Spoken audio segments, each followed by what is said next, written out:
Hello, everyone, and welcome. I'm Priyanka Khara, and I'm so honored to be here with you today. I'm a HR expert with over 15 years of experience in building people first work cultures. Welcome to today's special HERA workshop. Today's topic is one that's close to my heart, where we're going to be talking about ambition meets intention, navigating career growth while trying to conceive, which is part of HERA's preconception journey, where we explore how you can grow your career while building a family. For many of us, the idea of pursuing career goals while planning a family can be overwhelming, like two conflicting forces. But what if we could shift that perspective? What if we could find a way to integrate ambition and intention, making them allies instead of detractors? In this session, we're going to equip you with a practical framework, actionable strategies, and guided reflection. And my goal is for you to leave here leaving empowered, knowing you can balance your career aspiration with your family building plans. So let's get started. All right, moving on to why this topic is so important. Let's look at the realities we face. Impact on work life, trying to conceive. So, the term we're going to use today is TTC. You'll hear me say that a couple of times. So, TTC isn't just a personal journey, it can also be an area where it affects your aspect of your work life. Are you finding yourself more tired, distracted, struggling with focus? It's all natural and it's valid. Think about a couple of things, right? When it comes to emotional and physical toll of TTC can influence your energy, your decision making, and even your interactions with your colleagues. And for many professionals, the years we are building our careers often overlap with the ideal time we want to start the family, and this intersection creates a unique challenge and decisions. It's not really easy navigating promotions, new projects, and long hours while also considering the family building plans, right? And statistically, in reality, the true highlights that challenge this are, according to a recent survey in India, 63% of women delayed family planning due to a career pressure. This shows that you're not alone. The pressure to choose between your career and family is real.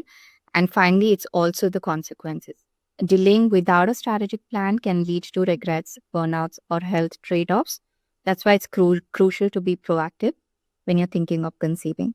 By taking a strategic approach, you can plan and make informed choices that align with your values and goals, minimizing potential downsides. Let's dive into the preconception stage, which is often the most emotionally loaded, private, and misunderstood part of this journey, especially in the workplace. So many of us grapple with the same questions. Can I take on a new role if I may need time off later? This is legitimate concern. What if you invest your time and energy and then need to step away for a family reason? Should I tell my boss I'm trying? This is a tricky one. How do you share and when? Will I be less committed or seen less committed? There's a real fear of being perceived as less dedicated, which can affect career opportunities. These concerns are valid and they often go unaddressed. That's why we need to think ahead and don't wait for a perfect time. Waiting for the ideal moment might mean you're never addressing these anxieties. And proactive planning, open communication, and thoughtful strategies are a key here. Let's debunk some common myths and set the record straight. It's time to shift our mindset and separate fact from fiction. The first one, you must wait until you're pregnant to start planning. In reality, planning starts earlier. Career and family planning are interconnected. Start considering your needs, boundaries, and strategies early. Talk to your mentors, partners, or career coaches. The second one, you can't be ambitious while trying to conceive. You can if you manage the stress well. Ambition doesn't have to be sacrificed. It requires deliberate stress management, prioritizing, and setting realistic goals. And the last one, workplaces don't care. No, that's not true. In reality, many do, but they need communication. While not all workplaces are perfect, many are supportive. And the key here is to be clear, proactive, communicative, and provide your managers with enough information to support you. These realities underscore the importance of shifting our perceptions. By challenging these myths, we can adopt healthier approaches to career and family planning.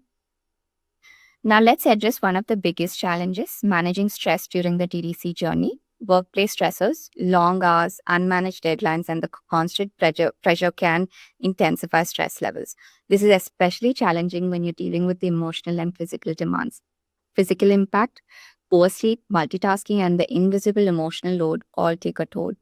This creates a cycle that can be difficult to break. So, what can we do? Here are some solutions. Minimize exposure to high risk tasks, delegate, set boundaries, and prioritize what truly matters to you. Practice mindful and focused breathing transitions. Take short breaks to breathe, meditate, or simply recenter yourself. Set clear boundaries around after work communications. Establish rules about checking emails and responding to work messages outside of working hours. A couple of things that you could do additionally, some tips here: track your energy levels weekly and align big works with low stress TDC windows. Be strategic about when you tackle your most demanding tasks, align them with time when your energy is at its peak. To effectively manage workload, I recommend implementing a simple, powerful framework, the BPCR cycle, which is breathe, prioritize, communicate, and reset. So, what does this really mean? Starting with breathe, take 5 minutes daily, pause moments for mindfulness. These moments allow you to step back, reconnect with yourself, and reduce stress levels. Prioritize, use a weekly 3 task focus model to stay manageable. Focus on 3 tasks each week. Ensure you achieve the most critical objectives without feeling overwhelmed.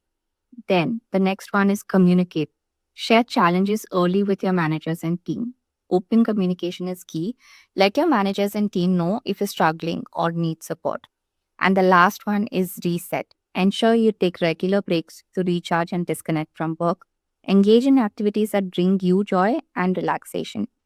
Consistently implementing this cycle can create a more sustainable and balanced workload, supporting both your career and personal journey. Now, let's discuss timing career transitions. Instead of looking at long term timelines, I recommend thinking in quarters.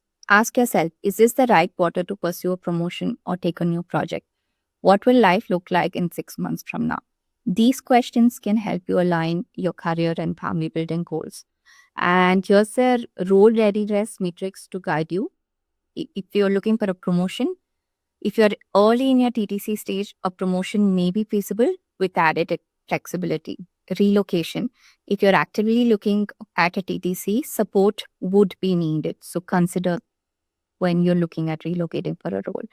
The next one would be your new manager role. If TTC plus IVF is considered, probably would be a good option for considering a pause or adapting to this new role at this point. This framework will help you assess the feasibility of different career moves at different stages of your TTC journey. Advocating for flexibility is crucial, and it starts with making specific requests. So ask for paced responsibilities. Break down your work into manageable segments to accommodate your needs.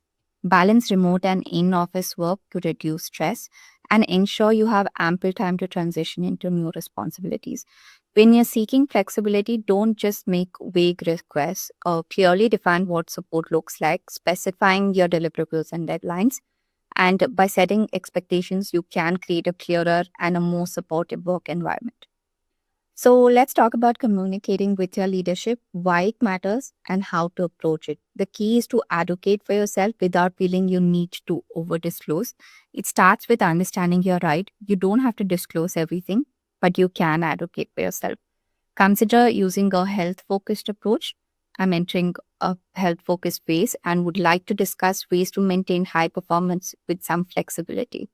Alternatively, try time sensitive framing. I'm working on a time sensitive personal health goal and want to flag possible needs to appointment based adjustments. And the last one, these approaches allow you to address your needs without sharing the intimate details. The language you use can significantly impact how your requests are perceived. It's essential to use language that builds trust and not fear.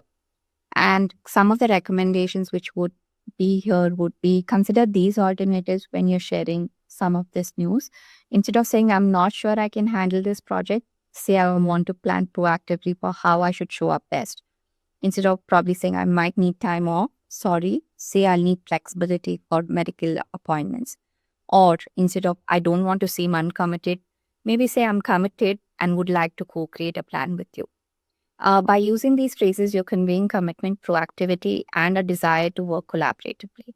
When you choose to communicate, consider these points. Choose the right stage after you've decided to try, not during self doubt, but during planning and not crisis.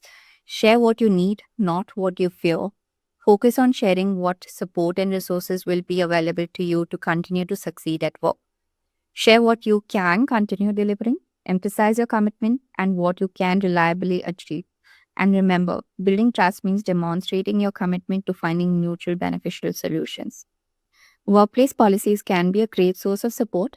Familiarize yourself with what your company already offers, specifically what to ask your HR for, right? Ask them if they have a fertility related time policy. Many companies offer 3 to 5 days per cycle.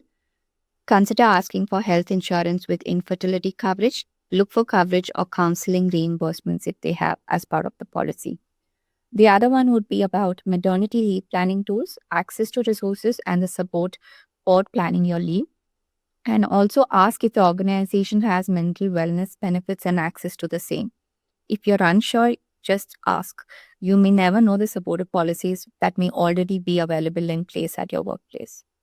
TTC is not always a smooth path. Navigating setbacks is a critical part of the journey. So remember, it's okay to pause on promotions or projects, taking time off for physical or emotional recovery, and redefining success for this quarter. Give yourself a permission to pivot. Setbacks are part of the path, not proof that you cannot have both career and family.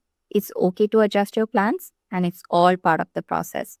A tip here would be to create a flexible 3-month reevaluation plan instead of a rigid 12-month strategy. And lastly, you don't have to go through this alone. Building a personal support ecosystem is a game changer. Seek both internal and external support.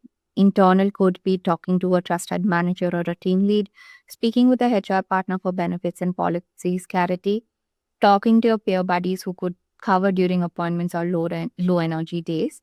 And in terms of external support, you could consider talking to fertility counselors or therapists, partners, and close family friends.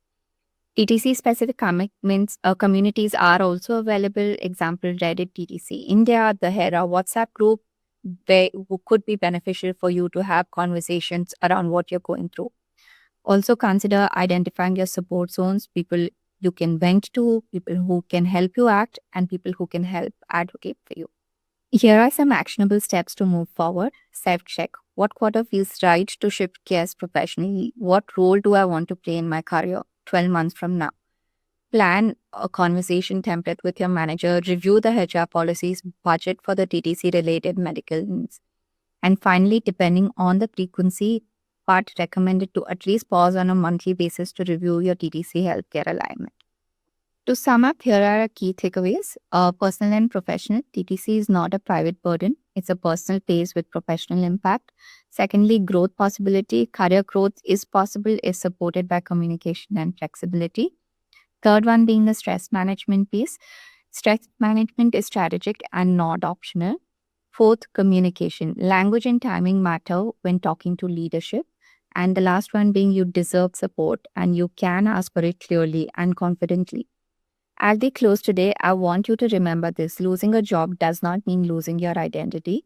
Being in a family building phase doesn't make you less hireable. It makes you more human, and humans adapt. Your career is a marathon with pit stops, redirections, and sometimes even post exits. You don't control the market, but you can build a safety net of people, skills, and financial planning that catches you when things shift. So, with this, thank you so much for your time and participation today. And I hope you found this session insightful and empowering.